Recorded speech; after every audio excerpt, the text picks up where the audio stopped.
In February of 1953, a Japanese admiral published an article in an American magazine. The magazine was Proceedings, the professional journal of the United States Naval Institute. It was, and still is, the house publication of the American Navy, the place where American officers argue with each other about doctrine, about tactics, about the lessons of the last war. It was not a place where the enemy was invited to speak. The author's name was Tomiji Koyanagi. 8 years earlier, he had been Chief of Staff of the Imperial Japanese Second Fleet, the most powerful surface force his country ever assembled. He had helped plan the operation that was supposed to break the American invasion of the Philippines and change the direction of the Pacific War. He had failed. And now, in the pages of the enemy's own journal, translated by another former Japanese naval officer, he was explaining why. Most of the article is what you would expect from a professional soldier writing about a defeat. It is careful. It is procedural. It talks about fuel and reconnaissance and communications. And then, in the middle of it, he stops explaining and starts describing.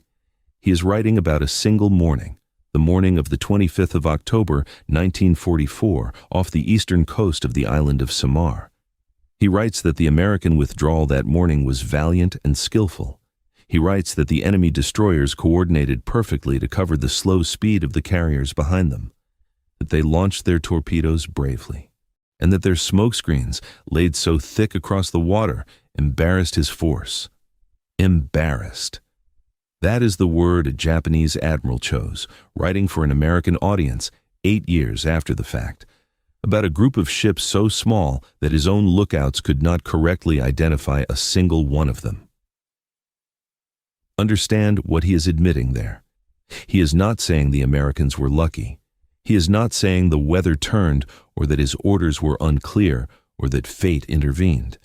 He is saying that a handful of small American ships took the largest battleship ever built, and 3 more battleships behind it, and 6 heavy cruisers behind those, and made them look foolish.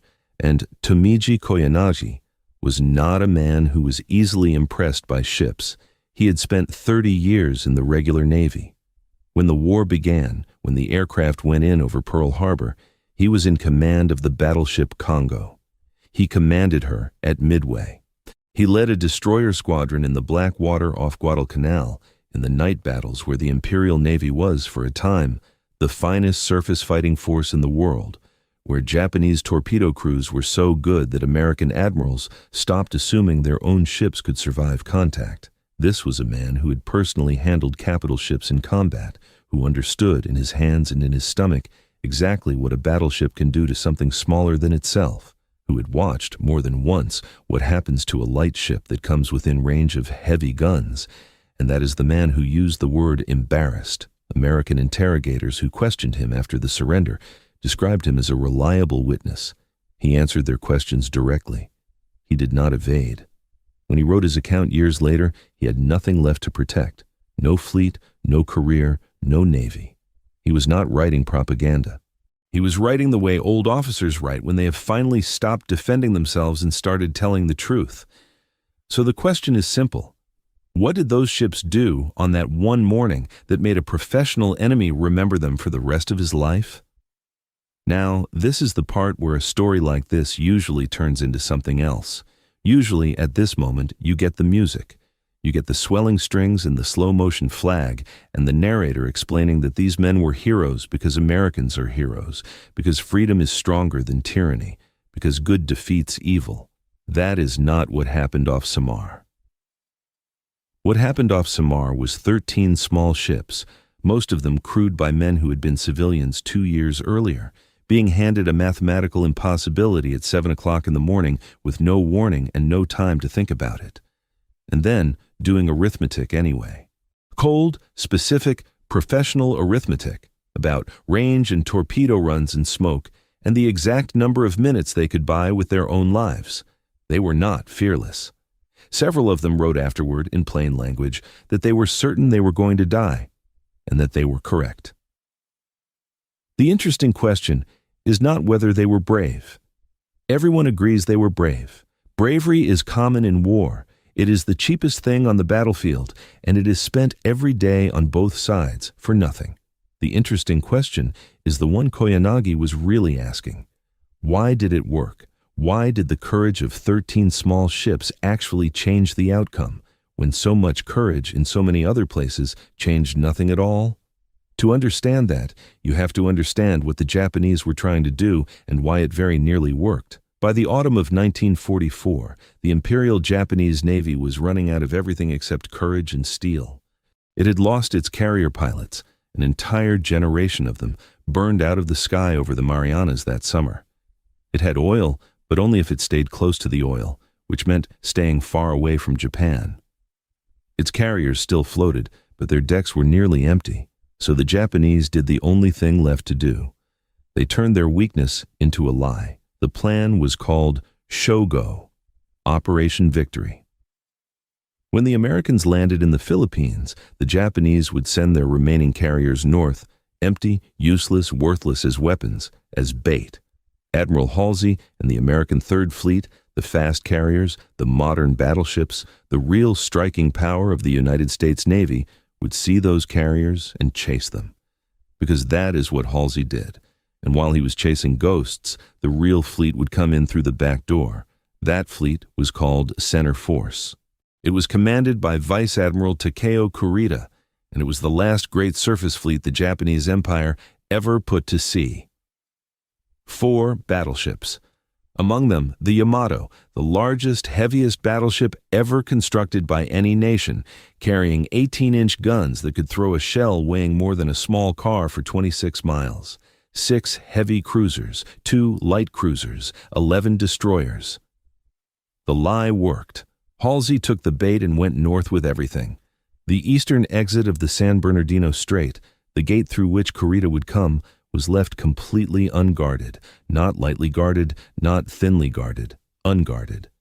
At midnight on the 25th of October, Kurita's fleet slid out of that strait into open water, and there was nothing at all between it and the American landing beaches at Leyte, where the invasion fleet lay anchored. The transports, the supply ships, the men, and the material of an entire liberation floating almost helpless in a gulf. Almost nothing. Between them stood Task Unit 77.4.3. In radio traffic, it was called Taffy 3. Taffy 3 was not a battle fleet. It was closer to a floating airfield with a security guard. 6 escort carriers, small, slow, thin-skinned merchant hulls with flight decks bolted on top, built in a hurry, designed to hunt submarines and drop bombs on beaches. Their top speed was around 17.5 knots. Every single ship in Kurita's force could run them down at will. Guarding them were 3 destroyers and 4 destroyer escorts. The destroyer escorts were smaller and slower still, convoy ships with 2 5-inch guns each. 5-inch guns. Against 18. The men on those decks called them tin cans, and the name was almost literal. There was no armor in any meaningful sense.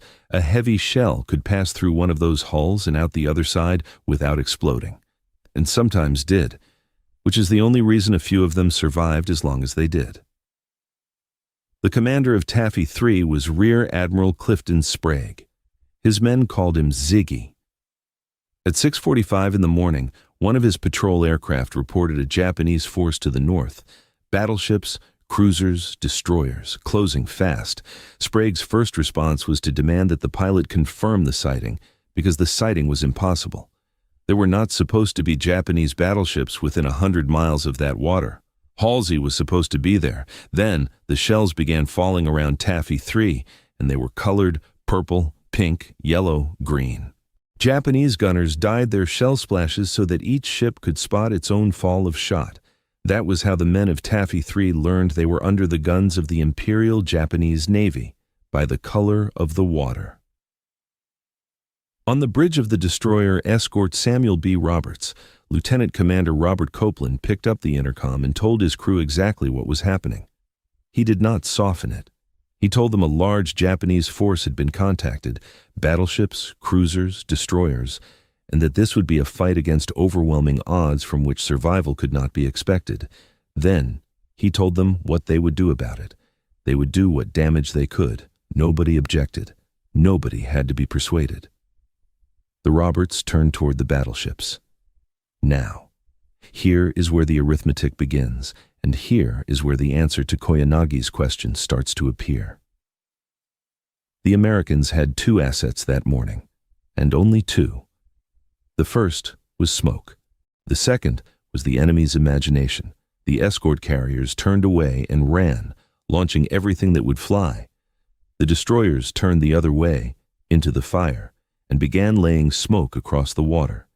Thick chemical smoke, hundreds of yards of it, a moving wall between the carriers and the Japanese gunners. And in the rain, squalls drifting across the sea that morning, the smoke held. It did not disperse.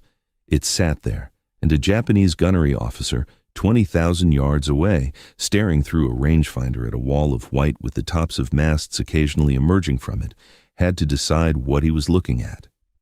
He decided wrong. The Japanese lookouts and staff officers, including Kurita's own operations officer on the bridge of the Yamato, identified the escort carriers as fleet carriers, the fast, modern, first-line ships that were the heart of the American Navy. They identified the destroyers and destroyer escorts as heavy cruisers, and in some reports as battleships. Koyanagi's own estimate, formed in those first minutes, was that they had run into 4 or 5 big carriers, screened by 1 or 2 battleships, and 10 or more heavy cruisers. Kurita believed he had found Halsey, and that single error, that one act of the enemy's imagination, set the terms of the entire battle. Because a commander who thinks he has stumbled onto the main American fleet does not behave like a commander hunting a handful of escort carriers. He becomes careful. He becomes worried about airstrikes that are not coming. He starts watching the horizon behind him, but the error alone was not enough. Imagination fades. Rangefinders eventually tell the truth. Somebody would have looked again and counted and understood. The reason nobody did, the reason the mistake held for 2.5 hours, is that the tin cans never gave the Japanese one quiet minute in which to think. The first to charge was the destroyer Johnston, commanded by Commander Ernest Evans. Evans was Cherokee and Creek from Oklahoma. When he took command of the Johnston, he told his crew that this was going to be a fighting ship, that he intended to go in harm's way, and that anyone who did not want to go along could get off now. He did not wait for orders that morning. He saw a Japanese heavy cruiser closing on the carriers, and he turned his single destroyer toward it, alone, and ran in through the shell splashes to torpedo range. His gunnery officer later summed up the feeling in a single line. They felt like David without a slingshot. The Johnston fired her torpedoes and hit the heavy cruiser Kumano, blowing off her bow and knocking her out of the battle.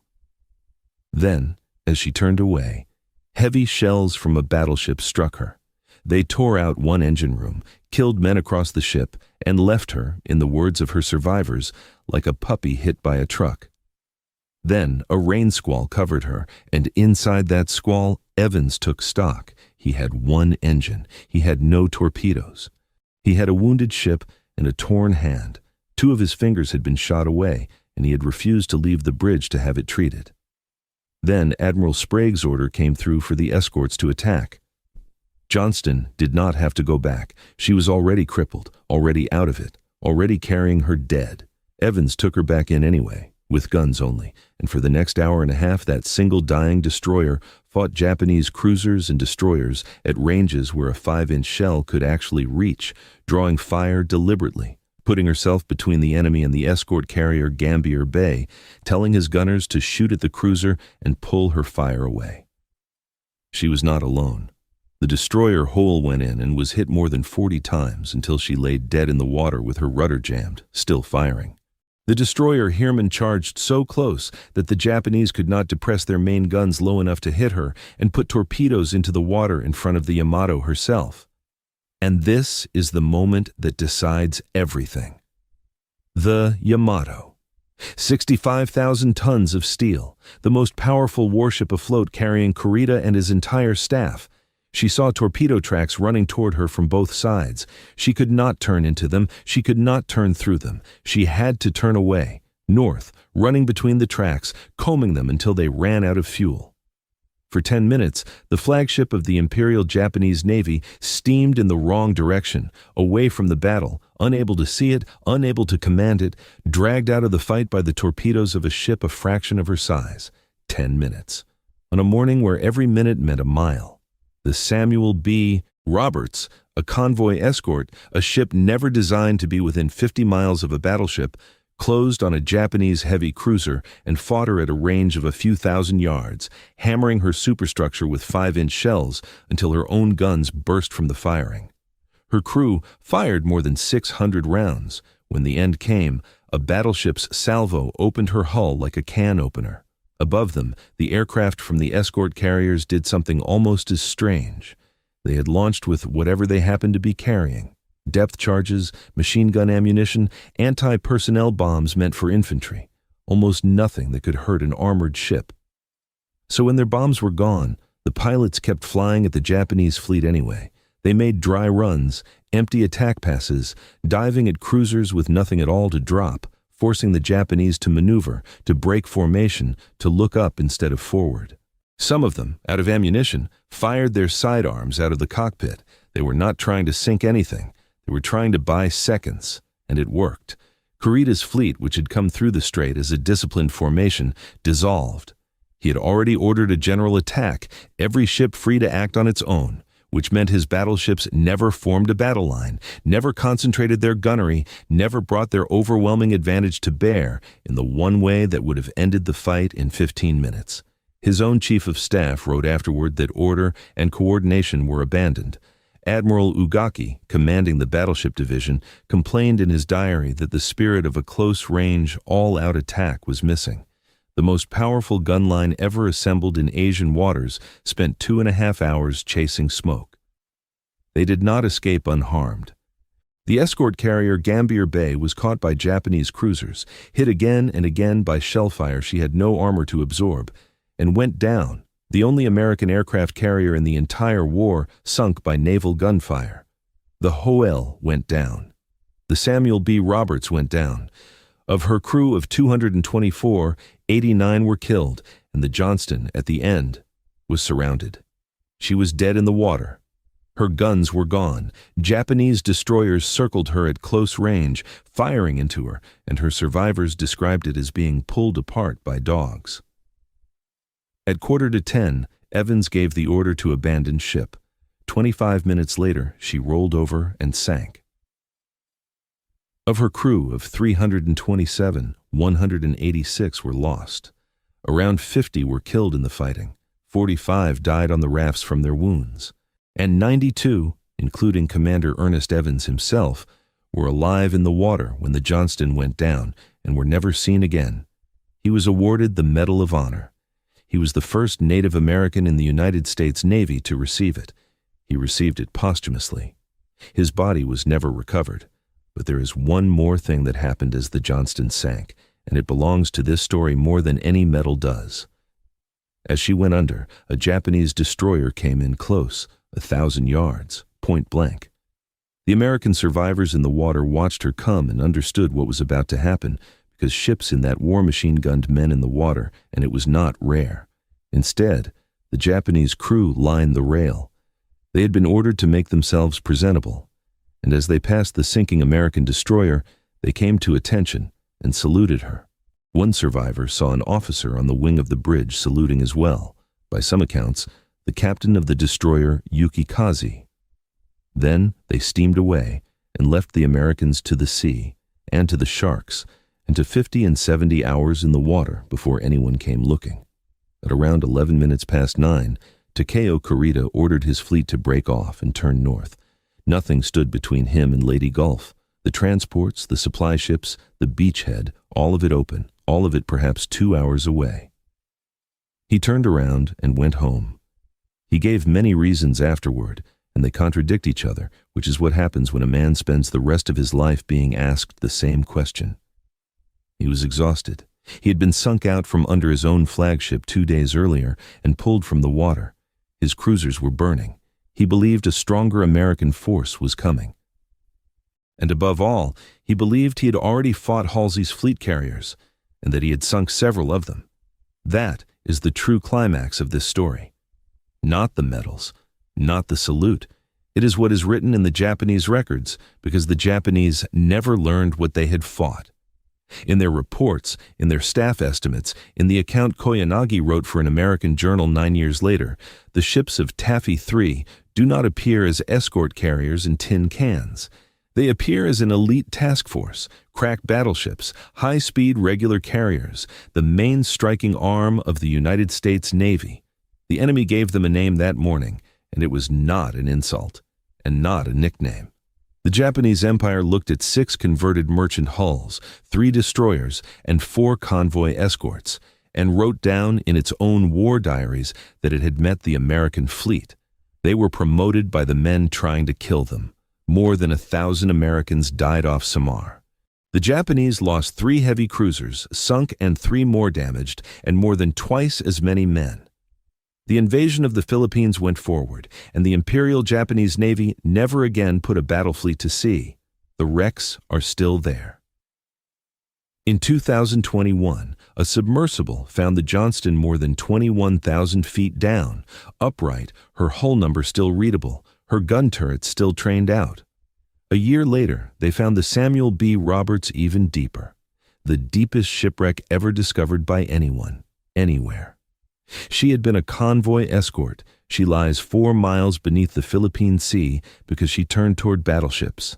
And that, in the end, is the only thing that keeps a story like this alive, that somebody goes down and looks, and that somebody says the names out loud: Johnston, Hoel, Samuel B. Roberts, Gambier Bay, Evans, Copeland, names with no monument that most people will ever walk past. If you want more of them, the small units, the forgotten mornings, the men the enemy remembered better than we did, then subscribe and stay, and they will keep coming. That is the whole arrangement. They fought so that the story would exist. The least the rest of us can do is keep it from going quiet. Because Tomiji Koyanagi was right about one thing, and he said it in a way only a professional would. He did not call them heroes. He did not call them brave. He said their destroyers coordinated perfectly. He said they launched their torpedoes bravely. He said their smokescreens embarrassed his force. That is not a tribute to courage. That is an admission of competence. He was telling the readers of an American magazine in 1953 that the young men in those small ships had been better at their jobs than the finest surface fleet Japan ever built, on the one morning when it mattered. Somewhere out there, 13 ships turned toward 4 battleships, and the men on the other side never found out how small they really were.